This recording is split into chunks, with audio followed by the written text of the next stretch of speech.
안녕하세요. 30대 후반의 여성입니다. 다른 분들의 사연을 보며 아유 이게 말이 돼 했지만 저도 말도 안 되는 일을 겪으면서 하소연 좀 할 겸 여기에 사연을 씁니다. 대부분 부부가 그렇듯이 남편과 신혼 초엔 깨가 쏟아지다가 아이를 낳게 됐습니다. 그때 육아 때문에 회사를 그만뒀고요. 근데 참 이상하죠. 아이를 낳은 후로 남편이 180도 변한 겁니다. 다정하던 남편이 굉장히 쌀쌀맞더군요. 그래서 친구에게 이 이야기를 했더니 친구가 하는 말이 남자들 중에 아내가 출산을 하고 나면 집안에 소홀해지는 경우가 많이 있다고 하더라고요. 그때만 해도 아유 시간이 지나지면 좋아지겠지 뭐 이렇게 생각하고 그래도 끝까지 남편에게 잘해줬죠. 하지만 남편은 바람피는 걸 저한테 딱 들켰네요. 엄밀히 말하면 바람피는 정황을 들킨 건데요. 그 상황이 아주 웃겼어요. 남편이 수술할 일이 생겨서 전신 마취한 후에 수술을 마치고 회복실로 돌아왔거든요. 아무리 사이가 냉랭해졌어도 남편이 수술을 했으니 얼마나 걱정했겠어요. 눈물로 남편 간호를 하고 있는데 의식을 회복한 남편이 비몽사몽하더니 이상한 여자 이름을 계속 부르는 겁니다. 그래서 제가 오빠 나야 이랬더니 남편은 사랑한다고 이상한 말을 내뱉더군요. 그래서 저한테 딱 걸렸죠. 그 이후로 어찌나 저에게 싹싹 비는지 눈물이 날 지경이었네요. 자기 말로는 그냥 관심만 주는 여자고 아무런 사이도 아니라는 겁니다. 그래서 그 여자가 얼마나 잘나서 남편이 짝사랑한다고 변명을 늘어놨나 싶어서 알아보니 짜리몽땅하고 배 나온 중년 아줌마인 겁니다. 솔직히 자존심까지 상하더군요. 정말 갑자기 변해버리고 바람 피울 생각까지 하는 남편에게 정내미가 뚝 떨어졌습니다. 저는 이혼을 하려고 결심했지만 시부모님까지 와서 싹싹 빌고 이혼하면 아이를 어떻게 키우나 막막하기도 해서 일단 별거 아닌 별거에 들어갔어요. 그렇다고 제가 집을 나온 건 아니고 서로 말은 안 한 채 한 집에 살고 있었죠. 그나마 아이가 있으니까 버티고 있는 겁니다. 근데 이런 일상도 위층에 묘령의 여자가 이사 오면서 모든 게 바뀌게 됐어요. 혼자 사는 여자라는데 굉장히 이쁘고 모델 빼암치게 생겼습니다. 아무래도 낡은 빌라에 젊고 이쁜 여자가 이사 오니까 동네에 이상한 소문이 돌았습니다. 여자 직업이 수상하다느니 말도 안 되는 소문이 제 귀에도 들리더라고요. 근데 오다 가다 몇 번 마주쳤는데 전혀 그런 모습이 보이질 않았거든요. 오히려 예의 바르고 매너 있는 모습에 호감이 갔습니다. 근데 어느 날부턴가 위층에서 층간소음이 생기더군요. 그러다가 우연히 계단에서 위층 여자를 만났어요. 쿵쾅거리는 소음이 좀 들려서요. 그랬더니 그 여자가 하는 말이 자기는 밤에 피곤해서 잠만 잔다는 겁니다. 아니라고 딱 잡아떼는데 뭐라고 그러겠어요. 일단 한 발 물러났죠. 그 여자가 오기 전엔 노부부가 살아서 거의 소음이 없었는데 아무래도 젊은 여자라 그런지 생활소음이 자주 들렸습니다. 한번 신경 쓰이기 시작하니까 모든 게 귀에 거슬리더군요. 그리고 문제의 날이 시작됐습니다. 그날 저녁에 안방 화장실을 갔는데 환풍기가 고장나서 팬이 돌아가질 않는 겁니다. 그래서인지 위층 욕실에서 뭔가 소근대는 소리까지 다 들리더군요. 너무 놀라서 혹시나 우리 집 소리도 들리는 거 아니야? 걱정되는 마음에 위층 소리가 얼마나 들리는지 귀 기울였죠. 근데 웬 남녀가 희낙낙거리면서 샤워하는 소리였어요. 너무 놀라서 밖으로 나왔죠.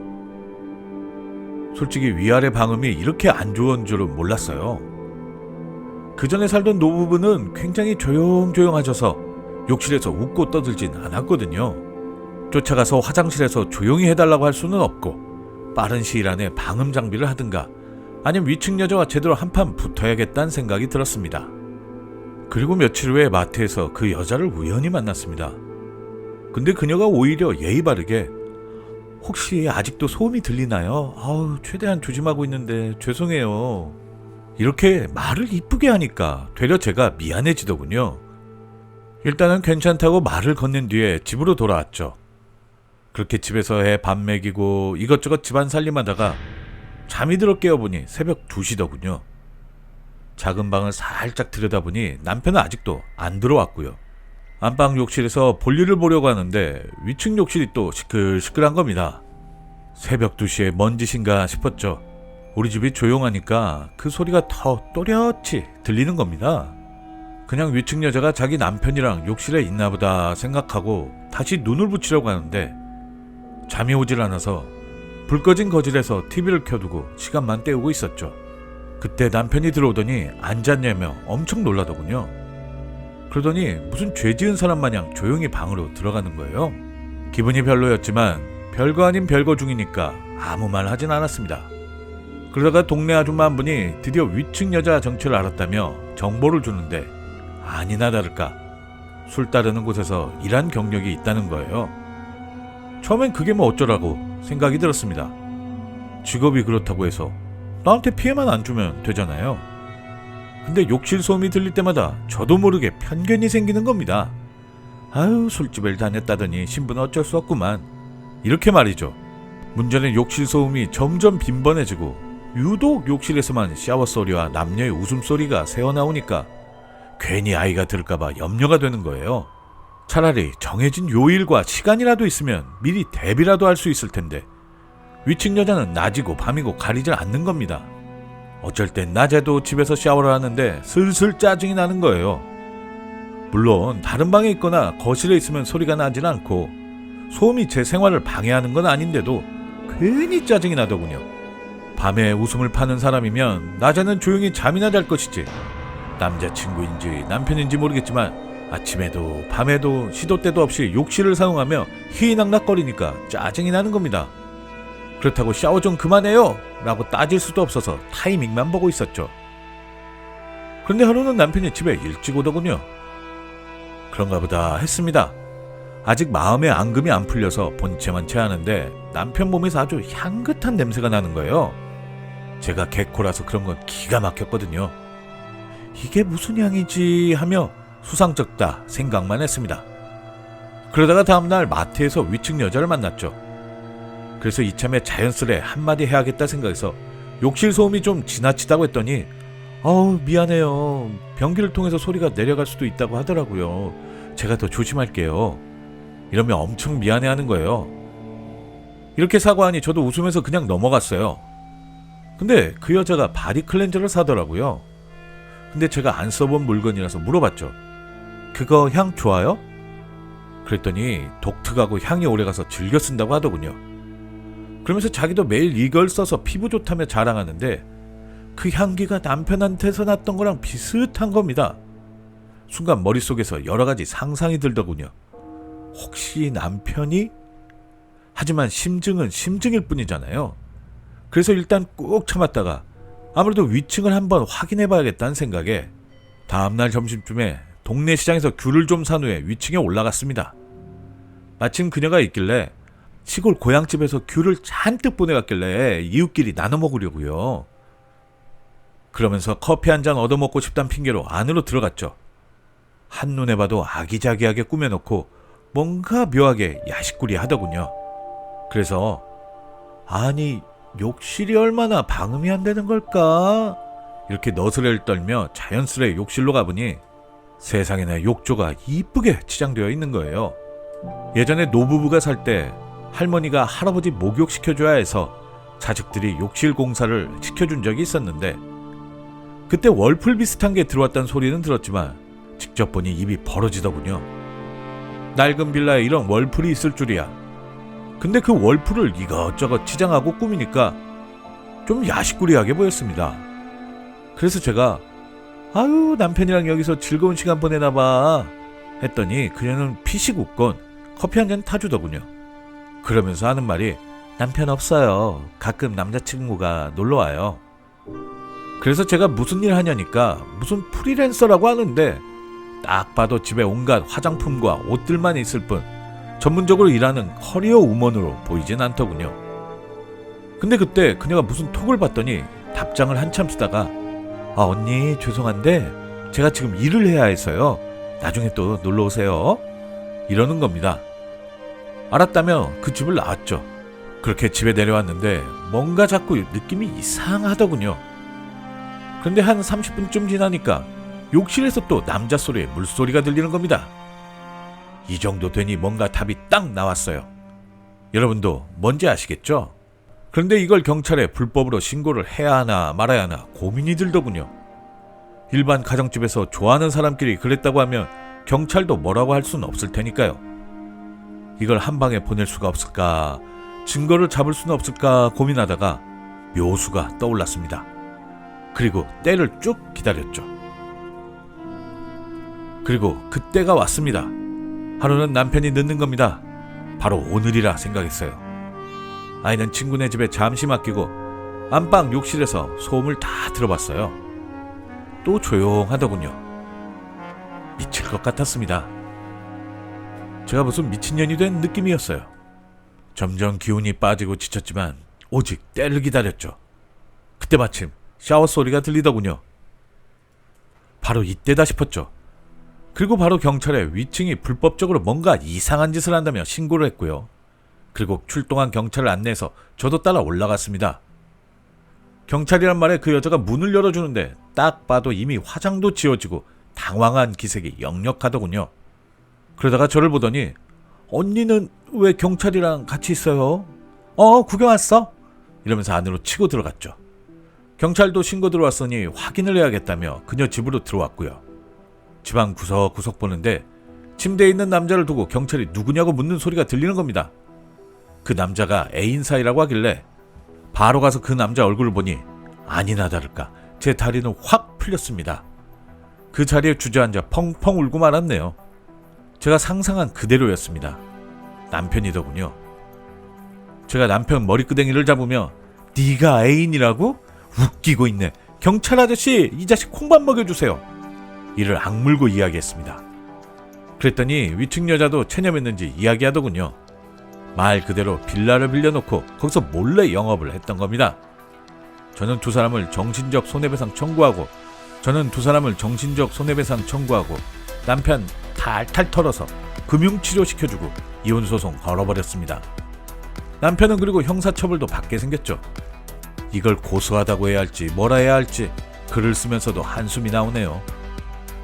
그리고 아이 데리고 친정으로 왔습니다. 남편에겐 집에서 물건 빼서 꺼지라고 했습니다. 나중에 동네 아줌마한테 전화가 왔어요. 아유, 요즘 동네에 남편 소문 싹 났어. 마음고생 심하겠네. 나중에 남편과 이혼 후 집으로 돌아오니 위층 여자도 이사가고 동네 사람들의 이름만 오르락 내리락 했네요. 지금도 가끔 소주 한 잔 마시면서 생각해봅니다. 내가 다시는 남자 만나나 봐라. 앞으로 절대로 남자를 만날 생각은 없어요. 너무 상처뿐이니까요. 그저 딸아이만큼은 남자에게 상처받지 않고 사랑만 받으면 크게 기도하고 또 기도합니다. 저의 긴 글을 읽어주셔서 감사합니다.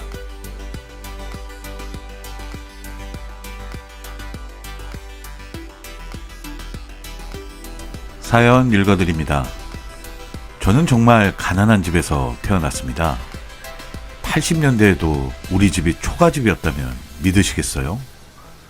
물론 시골 깡촌이었고 그 당시에도 기와로 만든 집이 있었지만 새마을 운동하고 나서 남들은 벽돌집에 살고 논밭에 아스팔트가 생기는 시기였잖아요.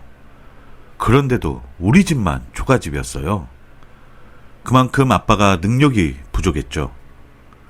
농사만 하시다가 이래저래 친척들에게 뜯기고 소송에 휘말려서 거의 빈털털이나 다름없었죠. 나중에 일찍 시집가서 일단 가난한 집에서 도망쳐야지, 이런 생각으로 어린 시절을 보냈어요. 2000년대 들어서고 고등학교 졸업하자마자 저는 취업 핑계로 서울로 올라왔습니다. 어차피 돈 벌어서 집에 보태야 하니까요. 집에다간 좋은 회사 다닌다고 그럴듯하게 이야기는 했지만 사실 고등학교 친구네 삼촌이 하는 화장품 매장 판매 일이었습니다. 그때가 제 인생의 가장 황금기였죠. 돈도 잘 벌고 식구들에게 터치도 안 받고 서울이란 도시 생활에 젖어 있을 때였으니까요. 그러다가 같은 고향 출신 오빠를 만나게 됐어요. 그 오빠는 옷가게 사장이었습니다. 지금은 없어진 브랜드지만 그 브랜드 매장을 2개나 운영하는 사장님이었죠. 물론 원래부터 집안에 돈이 많아서 편하게 사는 백수 한량의 마마보이였지만 그땐 몰랐습니다. 그냥 오빠가 엄청 순수하게 보였거든요. 그러다가 우린 가까워졌고 가족 이야기를 나누다가 우리 엄마와 오빠의 엄마가 같은 여중 출신이란 걸 알게 됐어요. 우리의 만남은 운명인가 보다 라고 생각했죠. 그러다가 오빠의 어머니, 나중에 시어머니가 되는 분을 우연히 만나게 됐습니다. 한눈에 봐도 돈 있어 보이는 귀티나는 아주머니 스타일이었죠. 근데 제가 엄마 이야기를 하니까 아, 이 아가씨구나. 반가워요. 엄마는 잘 계세요? 네, 잘 계세요. 아, 학교 다닐 땐 그렇게 애들 괴롭히고 다니더니 지금도 잘 지낸다니까 신기하네. 순간 이게 무슨 소리인가 싶더라고요. 내가 잘못 들었나 싶었죠. 근데 예비 시어머니가 하시는 말씀이 그쪽 엄마가 학교 다닐 때 좀 놀던 친구라서 인생 망가질 줄 알았는데 세상에나 이렇게 이쁜 딸도 없고 천운을 타고났나 보네. 듣는 내내 너무 모멸감이 느껴졌어요. 저도 모르게 욱해서 예비 시어머니에게 한마디 했죠. 말씀이 좀 지나치신 것 아닌가요? 그 말에 예비 시어머니도 당황하셨는지 치엠이 닮아서 성깔 있네 이러곤 가시더군요. 너무 화가 나서 오빠에게 이 사실을 말해서 따졌고 오빠는 왜 자기에게 따지냐며 우린 말다툼을 하며 헤어지게 됐습니다. 참 어이가 없더군요. 누가 마마보이 아니랄까봐 이런 걸로 싸우고 헤어질 거라고는 상상도 못했죠. 화가 치밀어 오르니까 괜히 죄 없는 친정엄마에게 퍼붓고 말았어요. 그리고 묵묵히 일을 하고 있는데 오빠에게 연락이 와서 다시 화해를 하자고 하더군요. 자연히 저는 오빠나 예비 시어머니가 이해해 준 거라고 생각을 했는데 나중에 알고 보니 모든 사정을 알게 된 친정엄마가 예비 시어머니에게 전화를 걸어서 미안해, 내가 그땐 철이 없었어. 우리 딸 좀 제발 이쁘게 좀 봐줘. 이렇게 싹싹 빌었다고 합니다. 저는 나중에 그 사실을 알았고요. 그때 알았더라면 결혼을 안 했을 텐데 저는 오빠나 예비 시어머니가 자연히 이해해 준 줄 알았습니다. 하지만 뭐든지 산 넘어 산이잖아요. 시댁에는 시어머니보다 더 독한 시누이가 있었어요. 시누이가 얼마나 독한지 하나만 말씀드리자면 결혼식 당일날 신부 대기실에 찾아와서 언니, 우리 집에서 당분간 지낸다면서요? 나 좀 잘 부탁해요 라고 하는 거예요. 결혼식 당일이었고 그 전에 시누이랑 따로 이야기 나눌 시간이 많지가 않아서 그 말이 무슨 뜻인지 생각도 안 했는데 시댁에 살면서 제대로 깨닫게 됐어요. 저를 가정부 부리듯이 부려먹더군요. 더 어이가 없는 건 신혼여행 다녀오자마자 시작된 겁니다. 시누이는 무슨 IT 회사를 다녔는데 출근길엔 세상 최고의 커리어 우먼처럼 온갖 생생은 다 냈지만 집에만 오면 손가락 까딱가 나면서 저에게 일을 시켰어요. 100번 양보해서 공손하기라도 하면 덜 밉기라도 할 텐데 언니, 나 물 이런 식이었어요. 그래서 하루는 남편에게 하소연을 좀 했죠. 시집살이 하는 입장인데다가 사업하는 시아버지가 친정아빠에게 창업자금을 좀 빌려주신 터라 제가 깨갱하는 상황이었거든요. 제가 괜히 문제 일으켜서 좋을 게 하나도 없던 상황이었어요. 그래서 남편에게 정말 간절하게 SOS를 보냈습니다. 하지만 남편은 자기 동생이라고 감싸더군요. 온갖 시집살이에 식모살이에 게다가 시누이는 저를 모함하고 무시하는 발언을 툭툭 내뱉었지만 시댁 식구 누구도 저를 감싸주지 않았습니다. 그 사이에 시누이는 같은 회사 동료랑 눈 맞아서 시집을 갔고요. 이가 하나 빠지니까 살판이 났는데 시누이 떠나니 시어머니가 본격적으로 시집살이를 시키더군요. 그때 시아버지가 새로 시작하는 대리점 사업이 잘 되니까 시아버지 건강을 챙기라며 밥상을 차리라는데 아주 골치가 아팠습니다. 무슨 구중군걸 임금님 반찬 차리듯이 몇 끼 나물부터 탕까지 보양식으로 준비하느라 허리가 휘는 줄 알았어요. 그래서 몸에 좋다는 요리나 식재료 준비하면서 몇 개 좀 빼돌려서 친정집에 보내곤 했는데 하루는 시누이가 주방을 뒤지다가 제가 친정 보내려고 몰래 꽁쳐둔 재료들을 본 거예요. 시누이도 시집살이 하는데 보통은 같은 처지니까 이해해줄 수도 있잖아요. 제가 시댁 돈을 빼돌리는 것도 아니고 남은 식재료 좀 보내는 건데 그걸 바로 시어머니한테 꼰지른 거예요. 그래도 돈 잘 버는 집안인데 시어머니가 넌 네 엄마한테 이런 거 교육받았니? 이러는 겁니다. 너무 더럽고 치사하더군요. 그래서 그때 유치원 다니던 아이를 데리고 시골로 내려왔는데 세상에나 남편이 연락 한 번 안 주는 거예요. 사실 제가 시집살이 하며 눈물바가지 쏟는 동안 남편은 바쁘다는 핑계로 관심조차 안 줬거든요.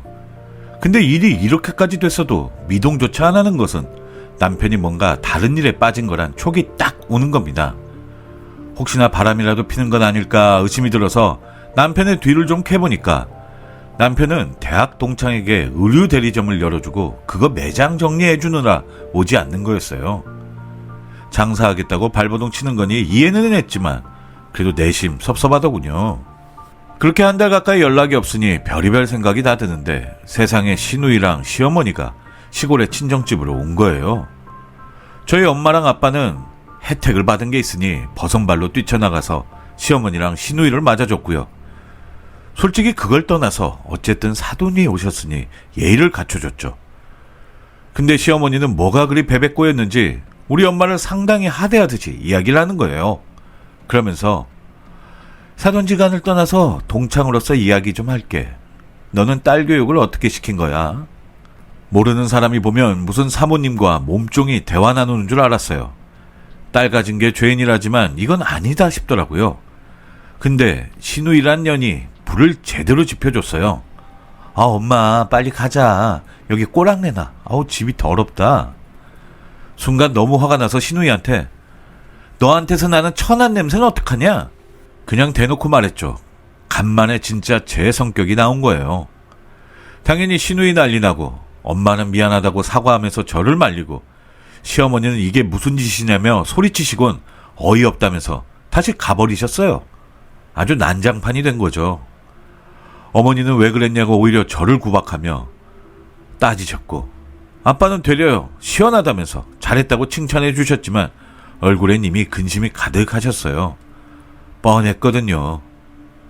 시댁에서 가만히 있진 않을 테니까요. 아니나 다를까 다음날 남편이 우리 집으로 와서 이제 그만 이혼하자 이 말을 하고 가버린 겁니다. 저야 아무 상관없었지만 친정아빠는 채무관계가 시댁이랑 있어서인지 많이 걱정하시더라고요. 저도 큰 소리 치긴 했지만 내심 걱정도 많았습니다. 그러던 찰나에 상황이 반전되는 일이 생긴 거예요. 같은 아파트에 사는 언니가 제가 안 보이니까 연락을 한 거예요. 가뜩이나 울분이 쌓인 터라 모든 걸 언니에게 다 이야기했더니 그 언니가 하는 말이 그동안 남의 집 문제에 끼어들까봐 얘기를 안 했는데 아유, 상황이 상황인 만큼 말을 해야겠네 이러는 거예요. 이건 또 무슨 소리인가 싶었죠. 얘기 들어보니 제 남편이 바람 피는 걸 그 언니가 봤다는 겁니다. 그래서 그게 누구냐고 물어보니 언니가 자기 아는 동생이랑 남편이 그렇고 그런 사이라는 겁니다. 언니가 아는 동생도 아파트 입주민이었고 남편이랑 눈이 맞아서 몰래 데이트 즐기는 걸 언니는 이미 알고 있었던 거죠.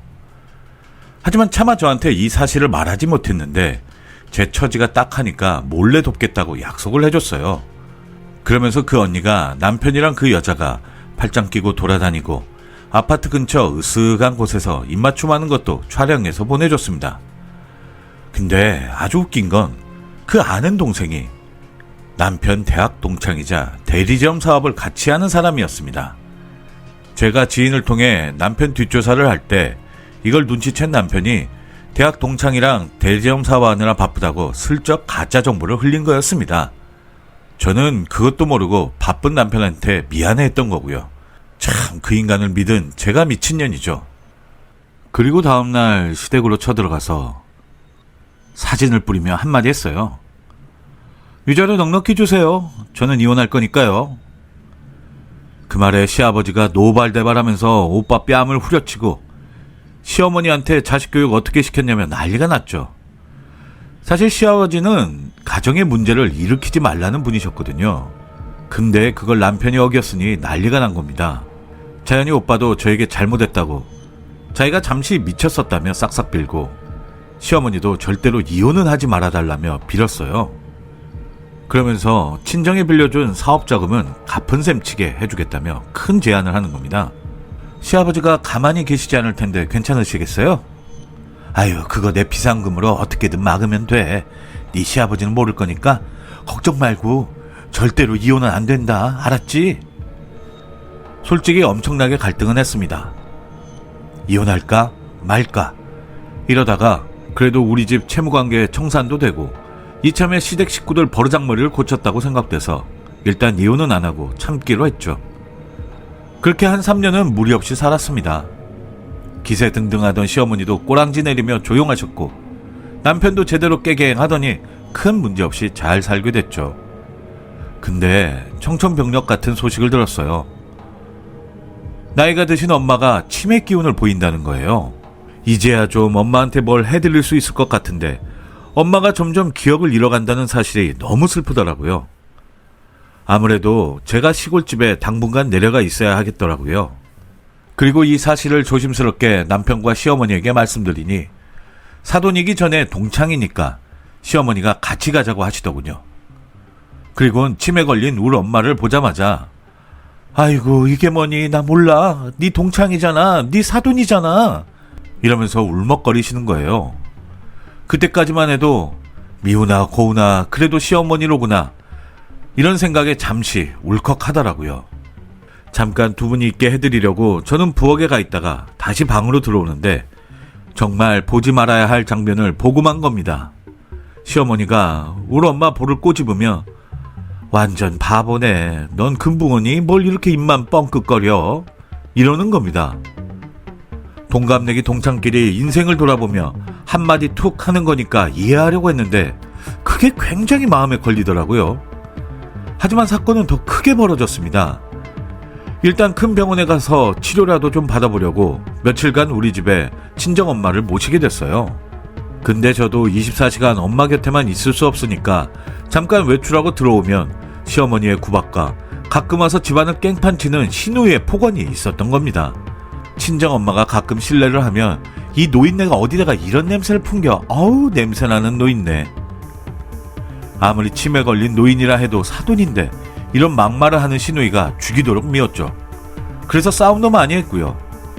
시누이는 제가 있는 줄 몰랐다며 사과를 하긴 했는데 제가 없었으면 우리 엄마를 어떻게 대했을지 뻔하잖아요. 게다가 제가 급한 일이 있어서 우리 어머니 좀 잠깐만 봐달라고 말한 뒤 볼일 좀 보고 집에 와보니 저희 엄마가 화장실에서 과자를 개걸스럽게 드시고 계시는 거예요. 그래서 이게 어찌 된 거냐고 했더니 시어머니가 네 엄마가 밥을 안 먹는다길래 과자 좀 줬다. 그걸 또 화장실에서 저렇게 먹냐? 이러는 거예요. 마치 똥개 대하듯이 말하는 시어머니가 너무 열받아서 저도 모르게 발로 시어머니 정강이 조인트를 까버렸습니다. 아무리 그래도 그렇지 동창인데 그리고 사돈인데 어떻게 이렇게 말을 할 수 있을까 어이도 없었고요. 그래서 열받은 김에 아예 저도 다시 선언을 했죠. 나는 이런 집구석에서 더 이상 못 있겠네요. 이러곤 어머니 모시고 시골로 다시 왔어요. 남편은 아예 연락도 없더군요. 어차피 잘 됐다 싶어서 천천히 이혼 소송이나 준비하고 있었죠. 근데 남편한테 연락이 뒤늦게 온 겁니다. 시아버지가 지방에 내려가시다가 교통사고를 당하셨는데 내일 모레 하신다는 거였어요. 그래도 지옥 같은 시댁에서 그나마 저를 이해해준 시아버지인 터라 마지막 임종은 지켜보려고 다시 서울로 갔습니다. 근데 이 정신나간 시누이란 년은 지 아버지가 내일 모레 하는데 병실 구석에서 과자나 처먹으며 드라마나 보고 있는 거예요. 그래서 제가 아가씨는 과자가 목에 넘어가요? 왜 그렇게 깽판치고 시골 갔으면서 뭐하러 와? 정말 저런 걸 자식이라 생각하고 미역국 드셨을 시어머니가 불쌍하게 느껴졌습니다. 어쨌든 시아버지는 제가 와서 인사드리자마자 제 손을 세게 잡더니 바로 하늘나라로 가셨습니다. 저도 어차피 이 집에 대한 애정이 없으니 남편에게 이야기했죠. 더 이상 결혼 생활 해봤자 아무 의미 없고 이혼하고 싶다고 했습니다. 시누이는 끝까지 투덜대며 뭘 잘했다고 이혼하자고 그래? 그러길래 저도 딱 한마디 했죠. 너 길에서 조심해. 시누이니까 봐준 거야, 알았어? 그리고는 지금은 시골로에 내려와서 어머니 모시고 잘 살고 있어요. 합의 이혼해서 저는 위자료 조금 받고 그 집하고는 빠이빠이 했습니다. 근데 이혼하고 2년쯤 되니까 시누이한테 전화가 와서 우리 엄마가 언니 보고 싶다고 그러네. 이러는 겁니다. 이유는 위암으로 시한부 인생을 사는데 죽기 전에 잘못한 거 용서나 빌고 싶다고 하더라고요. 참나, 죽으려면 그냥 얼른 갈 길 가지 왜 헤어진 며느리를 다시 찾는지 모르겠더군요. 남편까지 전화와서 한 번만 만나달라고 통사정을 하길래 못 이기는 척 찾아갔습니다. 아주 좋은 병원에 1인실 쓰더군요. 역시 돈 많으니 좋긴 좋아 보였습니다. 그래서 예전 시어머니에게 오랜만에 인사드리니 시어머니가 제 손을 잡으며 돌이켜보니 너한테 미안한 게 많아서 내가 죽기 전에 용서를 빌지 않으면 눈 감아서도 벌 받을 것 같다. 그래서 이렇게 불렀어. 미안해. 이러는 겁니다. 그러면서 1,000만 원을 준다는 거예요. 사과의 의미로 받아달라고 하더군요. 그때 참 기가 막히더군요. 한마디로 말해 자기가 이렇게 돼지면 지옥 갈 것 같으니 살아생전에 돈 1,000만 원 주고 나한테 용서 구하고 싶다는 거잖아요. 그쵸? 그러면 지옥 안 갈 것 같다는 믿음 때문이잖아요. 제 말이 맞잖아요. 그 생각이 드니까 그 1,000만 원이 돈으로 안 보이고 마치 지옥 가는 티켓으로 보이더군요. 그래서 1,000만 원 든 봉투를 탁 치워버리고 한마디 했습니다. 어머니, 이 짓거리 안 해도 충분히 지옥불에 떨어질 테니까 가서 불사우나 즐기세요. 그동안 악마보다 더 악마같이 살았으면 지옥 맛 좀 보셔야죠. 이러고 나왔습니다. 남편이랑 시누이 쫓아나와서 온갖 쌍욕을 퍼붓는데 오히려 제 귀엔 천사들의 합창처럼 들리더군요. 속이 뻥 뚫리는 기분이었습니다. 내려오는 기차에서도 기분이 너무 좋아서 콧노래가 나왔어요. 그 후 시어머니 돌아가시고 남편네 사업도 기울었다고 하더군요. 시누이도 이혼하고 무슨 유튜브를 찍는답시고 여기저기 돌아다닌다는데 솔직히 모르겠습니다. 저는 고생한 우리 엄마랑 남은 여생을 이 시골에서 자연을 벗삼아 여유롭게 살고 싶어요. 그토록 가난이 싫어서 고향도 미워있고 떠나 있었지만 늘 기다려준 곳이 고향이고 자연이라서요. 아무것도 기억 못하는 엄마랑 같이 지내다 보면 또 다른 재미가 있겠죠. 그리고 아빠가 하는 농사일도 더 잘 되길 바라고요. 응원 많이 부탁드립니다. 긴 글 읽어주셔서 너무나 감사하고요.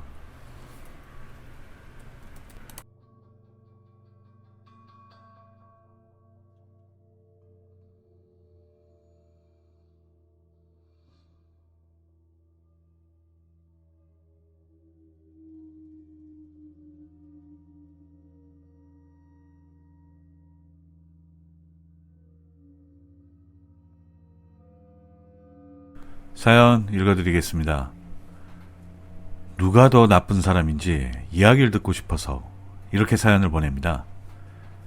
저는 40대 중반의 남자입니다. 회사를 다니다가 운 좋게 주식으로 큰 돈을 벌게 됐죠. 그때가 30대 중반이었습니다. 쉽게 번 돈이니까 돈을 물 쓰듯이 흥청망청 써대던 시절이었죠. 그리고 그렇게 철부지처럼 살 때 아내를 소개팅으로 만났습니다. 나름 잘나가는 의류매장 직원이었고 외모나 사회적 지위 그리고 생활 수준이 저랑 잘 맞는다고 생각했어요. 허영심도 많고 정말 손에 물 한 방울 안 묻히고 자란 것 같은 공주병 환자였는데 그땐 그런 아내의 모습이 너무 완벽해 보였습니다. 역시 제 눈에 콩깍지였죠. 그렇게 우린 결혼했습니다. 그때만 해도 둘 다 돈을 많이 벌 때니까 전혀 무서울 게 없었죠. 솔직히 아나무인에 남의 기분 따윈 전혀 신경 쓰지 않았던 날들이었습니다. 주변 사람들한테 반말은 기본이었고 어차피 돈만 주면 모든 게 해결될 거란 생각이 머릿속에 가득 차 있었으니까요. 하지만 화려한 날은 오래가질 못하더라고요. 주식에서 번 돈으로 외식 체인 사업에 뛰어들었는데 완전히 쫄딱 망했습니다. 그래도 저는 무서울 게 없었어요. 자신이 넘쳤습니다. 어차피 돈 빌려주겠다, 도와주겠다는 지인들이 많았으니까요. 근데 제가 자금줄 막히고 빈털털이 됐다는 소문이 도니까 전부 다 저를 외면하더군요. 어제까지만 해도 형 동생 찾으면서 간 쓸개 빼줄 것 같던 사람들이 등을 돌리는데 너무나 섭섭한 겁니다. 정말 세상이 미워지더군요. 그래도 하나뿐인 아내가 저를 위로해 줄 거라고 믿었습니다. 근데 처음엔 걱정 마라, 힘내라 이런 말을 해주던 아내가 귀가 시간이 점점 늦어지기 시작하더니 아예 외박을 하는 날도 생기는 겁니다. 화를 내야 당연한 상황인데 오히려 주머니에 돈이 떨어지니까 아내에게 큰 소리도 못 내겠더라고요. 반대로 외박한 아내가 내가 당신 먹여 살리려고 여기저기 사람 만나느라 이렇게 늦었어. 왜? 기분 나빠? 이렇게 큰 소리를 칠 정도였으니까요. 그리고 나중에 한 사실이지만 이미 아내는 제 친구와 눈이 맞아서 불륜을 저지르고 있더군요. 그 사실을 알고 아내에게 따졌지만 아내는 적반하장으로 당신같이 무능력한 남자랑 사는 것도 이젠 지겨워. 나는 당신과 결혼한 게 아니야. 당신 돈 보고 결혼한 거지. 이렇게 저를 욕하는데 정말 돌아버리는 줄 알았습니다. 법이 있으니까 참았지 법만 없었으면 너 죽고 나 살자 할 판이었습니다. 친구를 찾아가서 너가 나한테 이럴 수가 있냐? 따졌지만 친구 역시 이미 의리 따윈 개나 줘버렸더군요. 아, 미안하다. 대신 내가 네 아내 행복하게 해줄게. 이러는 겁니다. 허허, 방귀 낀 놈이 오히려 나한테 배려하듯이 이야기를 하니까 정말 어이가 없더군요. 그놈 멱살을 잡고 온갖 욕은 다 퍼부어줬지만 오히려 제 모습이 점점 더 초라해지는 겁니다. 그놈은 차라리 이렇게 된 거 이혼하라면서 500만 원을 주는 겁니다. 빈털털이 신세가 되니까 돈 500만 원에 자존심을 팔고 이혼 서류에 도장을 찍었습니다. 그냥 어찌나 비참하던지 제 자신이 너무나 미웠습니다. 정말 그땐 왜 사람을 해코지하고 극한 상황까지 몰아갈 수 있는지 그 심정을 이해할 것 같았습니다. 빨리 돈 벌어서 복수를 하고 싶더라고요. 그래서 돈을 빨리 벌기 위해 바보같이 도박판을 기웃거렸습니다. 그땐 유락천금 한 방만 노리면서 눈이 뒤집혀 있을 때였으니까요. 물론 다 날려버렸죠. 사랑에 속고 우정에 울고 정말이지 죽고 싶었습니다. 하지만 도저히 다시 화려했던 그때로 올라갈 용기가 안 나더라고요. 저보다 나이 많은 분들은 아유 젊은 놈이 그것도 못해 이러실 수도 있지만 그게 말처럼 쉽지가 않습니다. 모든 걸 잃고 나니까 의욕도 사라지고 그러다 보니 거의 몇 달을 폐인처럼 지내게 되더라고요. 이젠 아예 될 대로 되라 멋대로 살자 라는 심정이 되더라고요. 근데 피는 물보다 진하다더니 제가 돈 많았을 땐 쳐다도 안 봤던 친형이 수소문해서 저를 찾아왔더라고요. 사실 친형은 동네에서 조그만한 껍데기집 장사는 무식쟁이였거든요. 그래서 제가 형은 수준이 낮다며 같이 어울린 적도 없었습니다. 그 정도로 제가 쓰레기였었습니다. 근데 저에게 그렇게 무시당하던 형이 저에게 찾아와서 젊은 놈이 이러고 있을래? 피를 나눈 형제가 왜 있겠냐? 얼른 정신 차리고 우리 집 와서 일해라. 이러면서 손을 내밀어 줬습니다. 드라마나 영화 같으면 제가 열심히 일해서 가게도 번창하게 하고 갑자기 벼락부자가 될 것 같았지만 현실은 그렇지 않더군요. 제가 돈을 너무 쉽게 벌었던 습관이 있어서 손에 물 한 방울 묻힌 적 없고 반대로 몇 달간 술에 쩔어 온몸이 망가진 채로 일을 하면 얼마나 있겠어요. 맨날 농땡이 부리고 숨어서 잠이나 쳐자고 그런 생활이었죠. 하지만 형은 끝까지 저를 믿어줬고 제가 옆으로 다시 살까봐 저를 책찍질 해줬습니다. 그러면서 술과 담배만 끊어도 너는 새 인생 가능해. 친구랑 도망간 마누라한테 복수하려면 술, 담배부터 끊어. 그것도 못 끊는 놈이 복수할 수 있겠냐? 라며 저에게 동기부여를 심어주더군요. 그때부터 정말 눈에 불이 나게 열심히 살았습니다. 그랬더니 조금씩 바뀌는 제 자신이 보이더라고요. 나태해서 불룩해진 배도 쑥 들어가고 술, 담배에 찌들어서 온몸이 후줄근했는데 몸에서 건강한 기운이 샘솟으니까 뭐래도 될 것 같다는 긍정적인 생각이 들었습니다. 그래서 껍데기집 홍보도 열심히 하고 새로운 메뉴 개발도 해서 나름 동네에서 맛집으로 소문나게 됐습니다. 그랬더니 돈이 모이더군요. 그래도 한때 돈을 굴렸던 경험에 실패했던 경험까지 있어서인지 예전처럼 무식하게 투자하는 게 아닌 정말 안전하고 확실한 곳에 분산 투자를 하며 종잣돈을 불려나갔습니다. 거기다 하늘이 도우셨는지 다시 큰 돈을 모으게 됐고 예전만큼은 아니지만 그래도 어디 가서 꿀리진 않을 정도로 돈을 모으게 됐습니다. 근데 어느 날 동창을 만났는데 제 아내랑 눈 맞았던 친구놈의 회사가 부도나서 완전 거지가 됐다는 겁니다. 그 얘기를 듣는데 속이 다 시원하더라고요. 천벌을 받은 거죠. 그러니까 문득 전처 소식이 은근히 궁금해지더라고요. 재혼한 남편마저 쫄딱 망했으니 도대체 어떻게 사나 문득 생각이 나는 겁니다. 근데 호랑이도 제 말하며 온다더니 몇 주 후에 진짜로 전처가 저한테 찾아온 겁니다. 자기 그동안 잘 지냈어? 성공한 거 보니까 참 보기 좋네. 뻔뻔하게도 이런 말을 하더군요. 예전 같으면 껍데기로 뺨을 후려쳤겠지만 이제는 전처의 그런 말도 마음이 움직이질 않았습니다. 그냥 무덤덤하게 잘 지냈어? 이러고 말았습니다. 그랬더니 전처가 하는 말이 혹시 돈 좀 빌릴 순 없을까? 이러더군요. 보아하니 자기 남편 살리려고 그러는 것 같은데 누가 이런 상황에서 돈을 빌려주겠습니까? 하지만 저는 돈을 빌려줬죠. 물론 안 받을 셈치고 100만원 줘서 보냈습니다. 그래야 전처와 친구에 대한 증오심이 사라질 것 같았습니다. 100만원 주고 선을 확실히 그어버리고 싶었고 그것 먹고 떨어지라는 무언의 암시였어요. 근데 역시 호의를 계속 베풀면 권리인 줄 안다더니 전처가 딱 그런 모습이더라고요.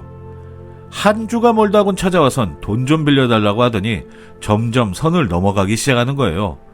외롭다는 둥, 남편과 같이 있는 게 무섭다는 둥, 생활비가 없어서 물건을 훔쳤다가 절도죄로 복역을 했다는 둥, 자기 신세 한탄을 늘어놓는 겁니다. 게다가 저랑 있을 때가 인생의 황금기였고 행복했다며 주절주절 이야기를 늘어놓더군요. 더 이상 전처 전화를 받기가 귀찮아서 번호를 바꾸려고 해도 장사하는 사람은 수십 군데랑 거래처랑 자주 연락을 하기 때문에 번호를 바꾸는 게 쉽지가 않거든요. 그렇다고 가게를 옮길 수도 없고 정말 진퇴양난이었습니다. 근데 친형은 속도 없이 그래도 한때 동생 와이프였다고 전처를 챙겨주는 겁니다. 도저히 저는 그 꼴을 못 보겠더라고요. 이렇게 지내다간 저도 장사를 못할 것 같고 괜히 또 불행해질 것만 같은 겁니다. 그래서 하루는 전처와 만나서 대화를 나눴습니다. 도대체 이제 와서 나한테 뭘 원하는 거야? 그랬더니 전처가 하는 말이 원하는 거 없어. 그냥 내가 잘못했으니까 사과하고 싶은 거야. 그러니까 그냥 당신 옆에서 옛날 행복했던 기억만 떠올리며 지내고 싶네. 나 당신 옆으로 다시 돌아가면 안 될까? 이런 말을 아주 술술 내뱉는데 정말 가정스럽더라고요. 그리고 그 말을 전부 녹음해뒀습니다. 저를 버렸듯이 이젠 제 친구도 버릴 셈인 것 같더라고요. 일단은 생각해보겠다고 이야기를 하곤 집에 와서 합법적으로 복수할 방법을 연구했습니다. 일단 그 친구에게 찾아가서 전처가 저에게 했던 말을 들려줬습니다. 친구는 그 이야기를 듣고 친구야, 내가 너한테 몹쓸 짓을 해서 똑같이 벌을 받는 것 같다 이러면서 오열을 하더군요. 그래서 제가 한번 바람 핀 여자가 또 바람 안 피겠냐? 어차피 나한테 또 온다곤 했지만 다른 남자를 만나고 있을 수도 있으니까 넌 나만 믿어라. 그리고 앞으로 너 내 가게 와서 일해. 내가 월급은 더 꼬박꼬박 챙겨줄 테니까.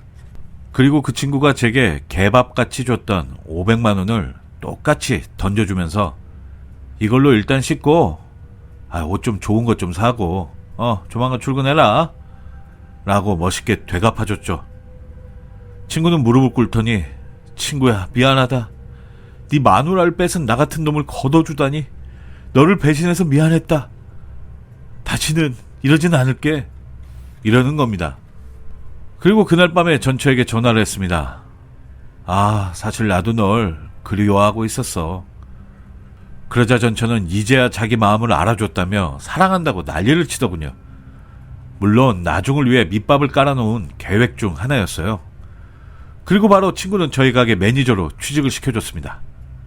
급여는 최저시급만 주기로 했고 나중에 딴소리 할까봐 노동계약서까지 깔끔하게 받아놨습니다. 처음엔 황송해하며 열심히 일하더군요. 그리고 며칠 후에 전처를 골탕 먹이고 싶으니 친구에게 도와달라고 했습니다. 친구 입장에서 어차피 와이프 꼴도 보기 싫은데 잘 됐다며 좋아하더군요. 그래서 나중에 제가 시키는 대로만 하라고 부탁을 해뒀죠. 그리고 전처에게 그동안 고생했다며 약간의 돈도 통장으로 입금해줬습니다. 전처는 엄청 고마워하더군요. 그리고 그날 밤 전처와 하룻밤을 보냈습니다. 다음날 변호사를 찾아가서 전처에게 정신적 손해배상을 청구했습니다. 전처가 다시 결혼하자는 말에 행복했기 때문에 돈도 빌려줬는데 남편이 있는 줄 몰랐다는 이유로 손해배상을 청구했죠. 그리고 친구 역시 전처를 상대로 불륜을 저질렀다고 위자료를 청구했고요. 전처는 난리를 쳤지만 어쩌겠습니까? 법이 그런데요. 친구는 이렇게 하는 게 양심에 찔린다고 처음엔 하더군요. 하지만 법적으로 둘은 아직 부부니까 이게 틀린 말은 아니잖아요. 전처에게 손해배상을 하든 깜빵에 쳐넣든 선택하라고 했죠. 이 친구도 돈 떨어지니 아무 말도 못하고 제가 시키는 대로 하는 겁니다. 저는 이것까지 계산에 다 넣어둔 거죠. EJ 전법이었습니다. 둘이 서로 싸우게 만들고 싶었어요. 불이 붙으니까 이놈도 전처를 더 극한으로 몰아세우더니 한 번 바람 피우더니 또 바람을 피워? 하며 지가 더 신나서 전처를 몰아세우는 겁니다. 전처가 나중에 와선 싹싹 빌더군요. 하지만 쳐다도 안 봤습니다. 더 심한 복수를 못해주는 게 분할 뿐이었죠. 그리고 시간이 좀 지나서 친구에겐 가게 카운터를 맡겼습니다. 열심히 일하던 열정이 슬슬 빠지니까 아니나 다를까 개벌은 안 못 주더군요. 현금 일부를 몰래 빼서 삥땅을 치는 겁니다. 어차피 다 예상했기에 몰래카메라로 다 찍어서 바로 절도죄로 신고를 해버렸습니다. 말 그대로 아주 합법적으로 둘에게 나름 복수를 해줬습니다.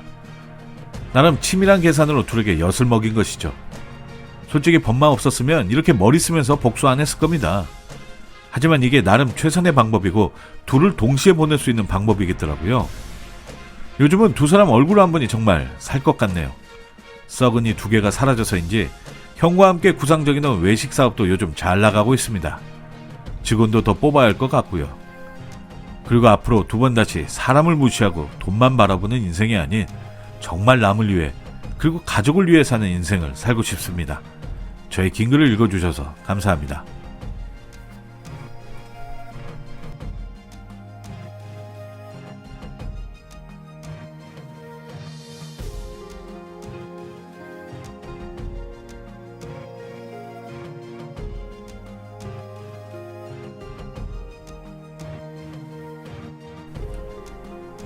사연 읽어드립니다.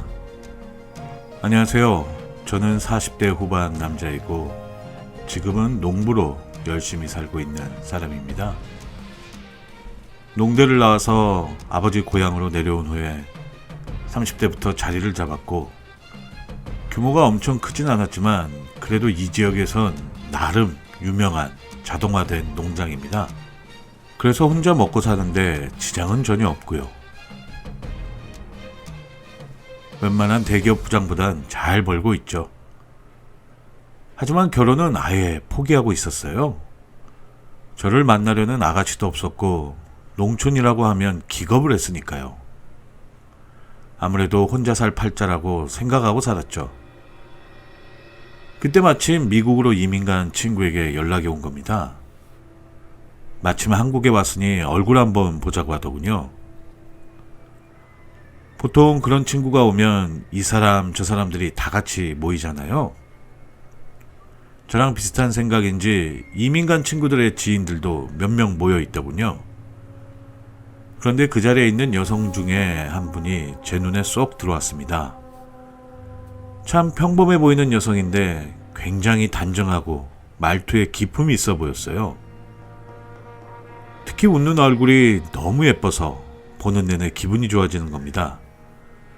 그래서 친구에게 저 여성이 누구냐고 물었더니 자기 친구 동생이라고 하는 거예요. 그러면서 친구가 알아서 다리를 놔주겠다는 겁니다. 인사나 나눌 생각으로 저에 대해 이런저런 이야기를 했더니 그녀의 반응이 남다른 겁니다. 그녀도 업무상 시골에 자주 왔다 갔다 했다며 엄청 좋아하더군요. 그러면서 언제 농장에 한번 구경 가도 되냐며 제 연락처를 묻는 겁니다. 그때만 해도 모임에서 립서비스를 해주는 거라 생각을 했죠. 근데 2주 후에 정말로 그녀에게서 연락이 온 거예요. 구경하고 싶다고 연락이 와서 부랴부랴 농장 구경도 시켜주고 식사 대접도 했죠.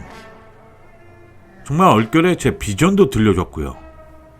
정말 농장이 크네요. 사장님한테 조그만 텃밭이나 하나 부탁드리려고 했는데 그 말을 듣는 순간 여기서 그녀를 놓치면 평생 후회할 것 같아서 얼른 밭 하나 드릴게요. 이렇게 말했죠. 그 덕에 점점 그녀와 가까워졌어요. 그녀는 자기 이름으로 된 텃밭을 가꾸려고 주말마다 저희 농장에 놀러왔고 저는 텃밭 관리 핑계를 대며 그녀와 가까워졌습니다. 점점 서로에 대해 알아가게 됐고요. 그녀는 보기와 다르게 아픔이 참 많은 사람이었어요. 엄마는 잔병치레가 많아 늘 골골대셨다고 했고 아빠는 도박 중독자라서 매번 문제만 일으키고 있다는 겁니다. 그래도 하나 있는 남동생 잘 되게 해주려고 노력하고 있다는 겁니다. 한마디로 말해 집안을 이끄는 가장인 거죠. 그런 그녀의 아픔을 진심으로 위로해줬고 점점 우린 연인이 되었습니다. 그리고 그녀의 집에 인사를 드리러 간 날이었어요. 이미 여자친구의 집안 사정을 잘 아는 터라 마음의 준비는 하고 갔지만 생각보다 더 열악하더군요. 어떻게 이런 환경에서 여자친구처럼 똑똑하고 능력 있는 사람이 자랐을까 궁금했습니다. 예비 장모님은 한눈에 봐도 아파 보였고 예비 장인어른은 저를 연신 위아래로 훑어보는데 뭔가 불안해 보이는 눈빛이었어요. 장모님은 그저 제 손을 잡고 잘 부탁한다는 말씀만 하셨고 식사를 가볍게 하고 집 밖으로 나오는데 장인어른이 쫓아나오시더니 아이 나랑 친하게 지내자고 그러면서 꼬깃꼬깃한 10,000원 한 장을 차비하라고 주시는 겁니다.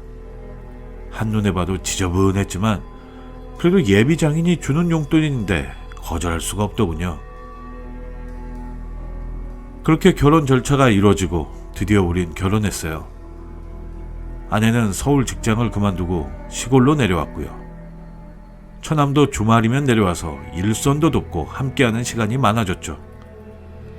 자연스레 주말마다 농장에선 삼겹살 파티도 열게 되고 처남이 하루 묵었다 가게 되는 일상이 이어지더라고요. 아내도 그걸 즐겼고요. 그러다가 하루는 어머니가 사돈 총각이 주말에 오니까 괜히 서울에 있는 안사동 건강이 걱정된다. 다음 주엔 너가 며느리 데리고 서울에 좀 다녀오거라. 누가 봐도 어머니 말씀에 일리가 있었습니다. 알코올 중독 장인이 장모님을 잘 돌볼 리가 없었으니까요. 그래서 아내에게 주말에는 서울에 다녀오자고 했죠. 그동안 제가 생활비를 처가해 드렸습니다. 조건은 간단했어요. 한 달에 한 번 장인어른 약물치료와 장모님의 통원치료였습니다. 그걸 감시하는 게 처남이 할 일이었고요. 자랑 같긴 하지만 제가 생활비를 대드리니까 가능했던 이야기입니다. 어쨌든 장모님은 병원에 다니면서 처방받은 약을 꾸준히 드셔서 그나마 상태가 호전된 것 같긴 한데 장인어른은 여전히 도박에 손을 대는 것 같더군요. 몇 번이나 주의를 드리고 신신당부를 했죠. 하지만 우려했던 사건이 생겼어요. 농장에서 일하고 있는데 건장한 체격의 남자들이 껄렁껄렁한 모습으로 찾아온 거예요. 그러더니 장인어른 이름을 대면서 당신 장인이 판돈을 떼어먹고 도망쳤어. 어떡할 건데? 칼만 안 들었지 거의 강도더군요. 일단 도박빚은 갚아줄 테니 나중에 이야기를 하자고 건달들을 돌려보냈죠. 그리고 경찰서에 신고를 했습니다. 경찰은 일단 물질적이나 신체적인 피해가 없으니 다음에 그놈들이 또 오면 바로 신고해달라고 하더군요. 덕분에 CCTV만 더 설치해서 만일을 대비했습니다. 혹시나 그놈들이 신체적인 접촉을 하면 증거 자료로 쓰려고요. 근데 엎친 데 덮친 격으로 기계 설비를 늘리면서 은행 대출을 받았는데 소문이 이상하게 나버린 거예요. 농장 사장이 은행 대출 받아서 도박하고 다닌다. 이렇게요. 동네에 소문이 나기 시작하니까 여기저기서 우려하는 사람들이 생기니 점점 기가 막히더군요. 그렇다고 일일이 해명할 수도 없고 아주 미치겠더군요. 그런데 장인어른과 악연은 여기서 끝난 게 아닙니다. 어느 날 갑자기 나타나서 자신은 이제 정신 차렸고 우리 농장에서 일하며 살겠다는 거예요. 그래서 서울에 있는 집을 정리하겠다는 겁니다. 사실 그 이야기를 진작에 했었거든요. 차라리 다 같이 시골 내려와서 살자고 처음에 제가 제안을 했었어요. 그때는 온갖 핑계를 대며 거부하더니 이제 도박빚에 더 뜯어먹을 거 없나 기웃거리는 하이에나처럼 보였습니다. 그래서 저는 거절했죠. 그랬더니 장인어른은 너무한 거 아니야? 계속 이러면 섭섭해. 저는 확실하게 선을 그어버렸죠. 정말 모진 말이었지만 그만큼 그땐 저도 절박했습니다. 애물단지 장인어른만 없으면 우리 가족이 행복할 것 같은데 자꾸 여기저기 사고치고 다니는 장인어른이 너무나도 미웠거든요. 그래서 아예 속에 있는 마음을 쏟아버렸죠. 저 장인어른 무슨 타짜예요? 타짜는 돈이라도 벌죠. 장인어른은 그냥 호구 아닙니까? 그 덕에 저랑 아내 꼴이 이게 뭡니까?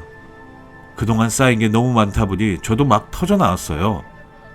그 말에 장인어른은 모든 걸 체념했는지 미안하네 이러면서 가버리셨습니다. 솔직히 그때만 해도 속이 다 시원하더군요. 알터니가 빠지는 느낌이었습니다. 그리고 장인어른 이야기는 아내에게 하질 않았어요. 괜히 장인어른 왔다 가셨다고 이야기해봤자 아내가 신경만 쓸 것 같아서 저만 아는 비밀로 묻어뒀죠. 그리고 2달 정도 지나서 장모님이 서울집을 싹 정리하기로 했습니다. 아예 모시고 와서 살려고 했죠. 아내는 잠시나마 엄마랑 같이 있겠다며 서울로 올라갔었고요. 근데 갑자기 경찰에게 전화가 온 거예요. 그러면서 경찰이 하는 말이 아내분께서 사망을 하셨는데요. 라는 말을 해주는 겁니다. 처음엔 이게 뭔 소리인가 싶었는데 경찰이 아내의 신원을 정확히 말해주자 너무나도 놀라서 그 자리에 풀썩 주저앉았습니다. 그리고 병원에 가는 내내 이건 아닐 거야. 신원조회가 잘못된 걸 거야. 모든 걸 부인하며 병원에 가서 시신을 보니까 정말 아내가 맞았습니다. 세상이 무너지는 기분이 들더군요. 사랑하는 내 아내를 이렇게 허망하게 보낼 줄은 꿈에도 몰랐습니다. 한참을 울고 나서 진이 거의 다 빠질 때쯤 경찰과 이야기를 나누니 사인은 급성 심근경색이라는 겁니다.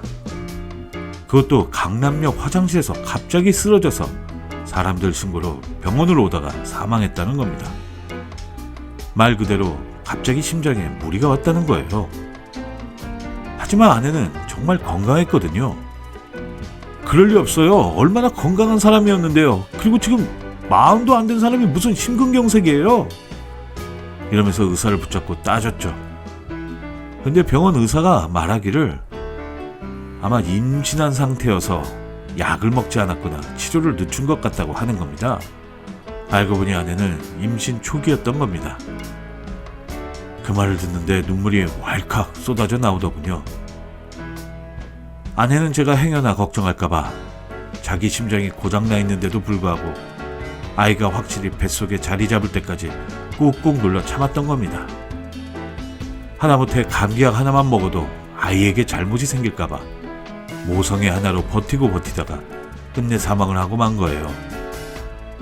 참으로 슬프면서도 원망스럽고 한편으로는 너무 그립고 고맙고 어떠한 말로 표현이 안 됐습니다.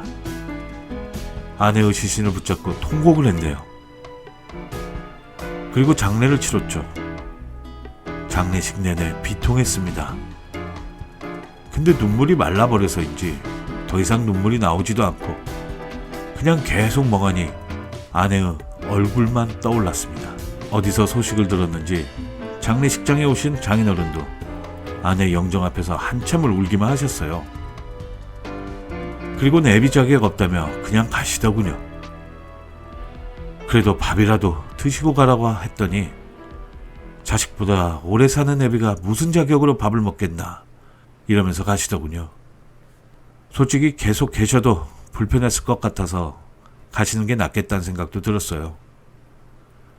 그렇게 아내와 아이를 떠나보내고 난 후 아내가 남긴 유품을 하나하나 모았습니다. 여러 가지 유품들 그리고 추억이 담긴 물건들을 보니 아내를 처음 만난 날도 떠오르고 아내와 즐겁고 때론 싸우기도 했던 시간들이 스쳐 지나갔습니다. 하루하루가 괴로웠지만 그래도 몸이 아픈 장모님, 그래도 저를 믿고 따르는 처남, 그리고 우리 부모님을 위해서라도 이를 더 악물고 살아야 했죠. 하지만 은행빚 내며 투자한 자동화 기계가 제대로 작동도 안 하고 원래 계약했던 거래처가 부도내며 정산도 못 받고 이래저래 돈에 쪼들리며 점점 저도 버거워지더군요. 그런데 몇 달 후에 장인어른에게 연락이 왔는데 잠깐 얼굴 좀 보자고 하는 거예요. 처음에 안 만나려고 했어요. 이제야 좀 마음 잡았는데 또 귀찮게 구는 건 아닐까 걱정이 됐으니까요. 하지만 이참에 확실히 인연을 끊어버리려고 약속 장소에 갔습니다. 장인어른은 한눈에 봐도 더 쾌한 모습으로 나타나선 웬 묵직한 가방을 하나 건네주시는 거예요. 그러면서 한 번도 잘해준 적이 없는 못난 애비라서 직접 줄 순 없고 우리 아들과 내 마누라한테 이걸 좀 전해주게. 뭔가 하고 보니 세상에나 5만 원 현금 뭉치더군요. 이게 무슨 돈이냐고 했더니 장인어른은 맨날 호구짓 하다가 처음으로 땄어. 1억 원 가셨습니다. 제가 쫓아가서 이 돈을 받을 수 없다. 이거 불법적인 돈 아니냐며 돌려드리려고 했지만 장인어른은 합법적으로 딴 거니 걱정 말라고 하면서 빚 갚는 데 쓰고 남는 돈이 있으면 그걸로 장모님과 처남한테 좀 잘해주라고 하시더군요. 딱 그 말만 남기고 어디론가 사라지셨어요. 솔직히 어안이 벙벙하더군요. 어쨌든 뜻하지 않은 곳에서 돈이 생기면서 여유가 생기긴 했죠. 시설 정비한다면서 은행에 빌린 돈도 싹 갚게 됐고요. 덕분에 주변에 떠돌던 여러 소문들도 한 방에 사라졌습니다. 나중에 그 사실을 안 장모님은 아이고 평생 쏙쏙이더니 마지막에 좋은 일 한번 하네.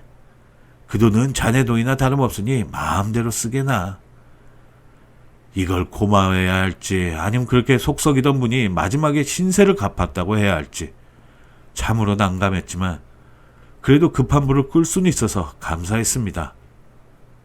그래서 그 돈의 일부는 인근 학교에 아내 이름으로 기부를 했습니다. 좋은 일이 많이 생기길 바라는 마음에 그랬죠. 돈이 세상에서 중요하긴 합니다만 돈보다 더 중요한 것도 있고 그걸 저는 깨달았기에 많은 사람들이 아셨으면 좋겠다는 생각에 요즘은 더 열심히 살고 있습니다. 하늘에 있는 아내 그리고 아이를 위해서 말이죠. 지금도 처남은 저희 농장에서 일을 하고 있고 장모님도 점점 기력을 되찾고 계시고 저희 부모님과 같이 잘 지내고 계세요. 사돈지간에 더 사이가 좋아지셨죠. 어쩌면 제가 모시고 평생을 함께할 가족입니다. 비록 아내와 아이는 이렇지만 장모님과 처남이 가족보다 더 진한 가족이 됐으니 저는 만족하며 살려고 합니다. 저의 긴 글을 읽어주셔서 너무나도 감사드리고 이 글을 읽으신 분들 가정에도 행복이 가득하길 빕니다.